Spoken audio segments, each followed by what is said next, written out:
So how is the concept of electron density used to describe the position of an electron in the quantum mechanical treatment of an atom? So unlike the other classic models that we've talked about previously, where we've made an argument to say electrons basically tend to move or are found in what we call shells, right? Shells. Okay. So unlike this argument, for the quantum mechanics, the argument is based on what we are calling now electron density. So here we are told electrons get to exist in what are known as orbitals. Okay. So this argument of saying electrons are found in the orbitals, for us to determine the actual position or predict the position, we use what we call electron density. So where we have a higher electron density, that is where there is a higher probability of you getting to find the electron. So I'll repeat that. Of course, we've seen that electron density represents the likelihood of you finding an electron at a specific location. So higher electron density indicates a higher probability of you finding an electron in that region of an orbital. Okay? So like I mentioned earlier, this is different from what we've studied previously when you look at the other models which depict electrons to be found in the orbiting around the nucleus in well-defined paths. But under quantum mechanics, there is an introduction of the concept of the orbitals. Okay, so we can now look at B. B, what are we taught? An electron in a certain atom is n is equal to 2 quantum level. List the possible values of L and ML that it can have. So in the first set of atom practice questions, I explained well on how to determine the value of L and ML. So first of all, I said N is called the principal quantum number, which tells us or gives us the energy and the size of the energy level. So this is the way energy levels are. Okay, so N is equal to 1 for the first one, N is equal to 2. And then I said the value of L is the angular momentum quantum number, which is dependent on N. So it's given as 0 all the way up to N minus 1. So in this case, it's going to be 0. And then N minus 1 is what? 2 minus 1, which is just going to be 1. So if we add a 3, we're going to have 0, 1, 2, because N minus 1 would be a 2 in such a case. So in this case, what values of L can it have? Can only have 0 and 1.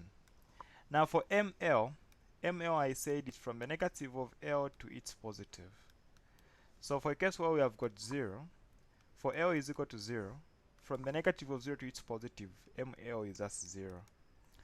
And then for L is equal to 1, from its negative, ML is going to be negative 1, 0, and 1. And I did explain what this stands for. I said L, the angular momentum quantum number, represents the shape of a orbital. So for 0, it's a S. For L, it's the P. Obviously, for 1, it's P. And then for 2, it's the D. And then, of course, for 3, it's the F orbital. And then the ML, which we are seeing below, represents the number of orbitals you can have. So this is a single orbital over the 3 orbitals, and we know each orbital can have 2 electrons. So this means in the S orbital, represented by 0, we only have 2 electrons. In the P orbital, it has got 3 orbitals, which tells us 6 electrons in total. So we found the values of L and ML for n is equal to 2. We can now look at C. C says list all the possible subshells and orbitals associated with the quantum number n if n is equal to 6. So n is equal to 6. That's the principal quantum number. This is the number of the energy level. Now we can look at L. L, I said, it's from 0 to n minus 1. So it means in this case, we're going to have from 0 all the way up to 5. 0, 1, 2, 3, 4, 5. Because n minus 1 is 6 minus 1, which is 5. So these are the values of L in this case. Now, the question says list all the possible subshells and orbitals. Okay. So we've listed now the possible shapes of the orbitals. We can now go into determining the the MLs, okay, which represent now the subshells. Is it the subshells? Yeah, subshells. So ML is said from the -1 all the way to its positive, right? So you can start. For L is equal to 0, it's going to be just ML being equal to 0.